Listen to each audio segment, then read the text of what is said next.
is something that could be pureed, or it doesn't have to be. And it could have vegetables, meat, fish, poultry, all thickened with a roux. Now, what's a roux? Anybody know what a roux is? Probably maybe. It's onions and Not just flour and water? Can you say that again, Pat? Isn't it just flour and water? It's Or maybe you're right. with a little butter? Go ahead, Sheila. It's onions, celery, carrots. Oh, you know, that's the other French word. That's a mirepoix. Oh, mirepoix, you're right. A roux is flour, water, and fat. Yeah, that's right. A roux is really a fat and flour. Yeah. So it's made with butter and flour. Yeah. Mhm. And that is used as a thickening agent for a soup, along with some other thickening agents that you could use, like a gluten-free flour and fat, or you could do a cornstarch or a xanthan gum if you wanted to thicken, or actually some other vegetables will help to thicken a soup, like a starchy vegetable like rice or potatoes, which can be blended and added into a soup and used to thicken it. So plus then adding milk or cream. So I'm not doing dairy right now. In today's recipe, whenever I do add cream, I'm going to be adding almond milk. Most always when a recipe calls for heavy cream or light cream or something of that sort, you can trim it down to a milk. It may not be quite as thick, but then, or as rich, but you can always thicken it up with more roux, or you can balance it in some way. But if you're trying to cut fat calories or stay away from all of that heaviness, then that's a good way to do it. Yeah, Chris. What I do instead of a roux with butter and flour is I take a can of beans and drain them and rinse them, and then put them in my blender with chicken broth. And that way it freezes nicely because you don't have the flour in it. Perfect. So beans and chicken broth or beef broth or anything, or vegetable broth, and it thickens it up very nicely. There you go. Very good. Great idea. So that would take away the concern about freezing about anything. Is that any kind of bean, like white beans or?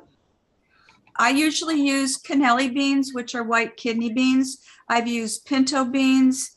I don't usually do black beans because it makes the soup look too dark. So yeah, or white northern bean, something light. Okay, thank you. Is cornstarch gluten-free or no? Yes, it is. Cornstarch is gluten-free. Yes, it is. So I should be using that as a thickener more so than flour.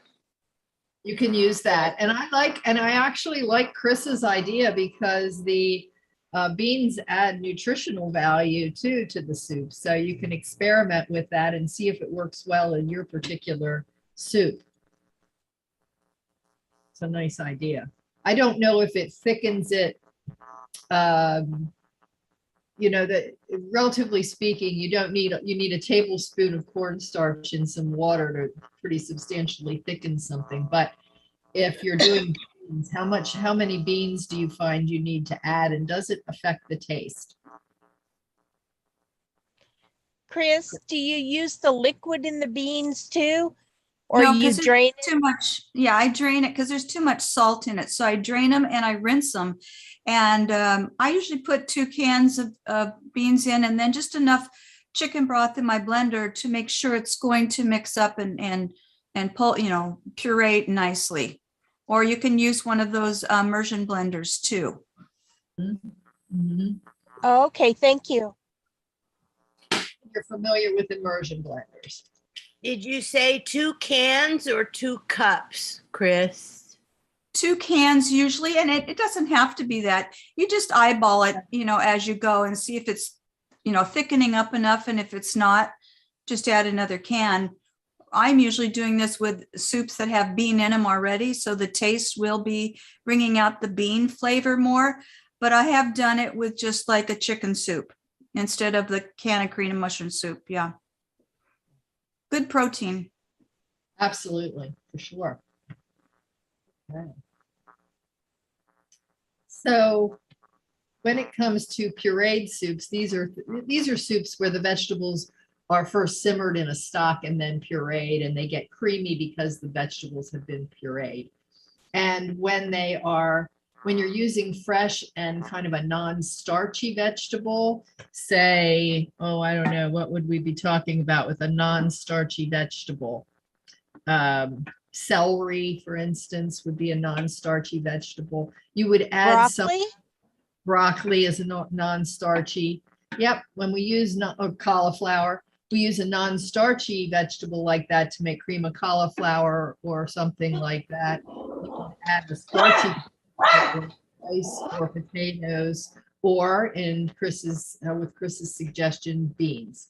So purees may or may not contain cream. So you have a lot of blended soups that look like they have cream in them, but they do not.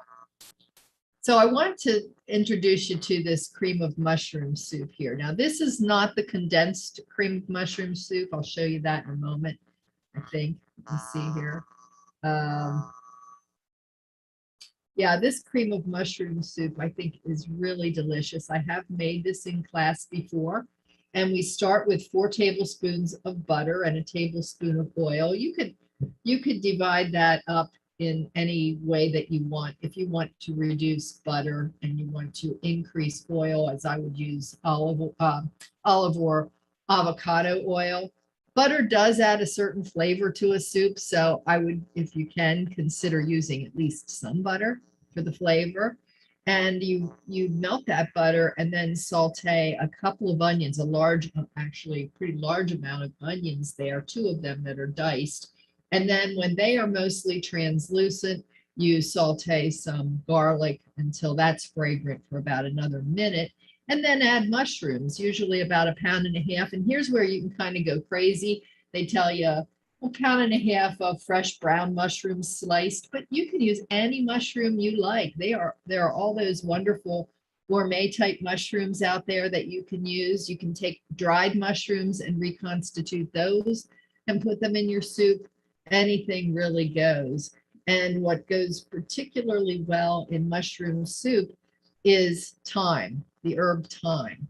So if you have fresh thyme, that's great. If you don't, 4 teaspoons of chopped thyme would translate into a little bit over a teaspoon of dried thyme.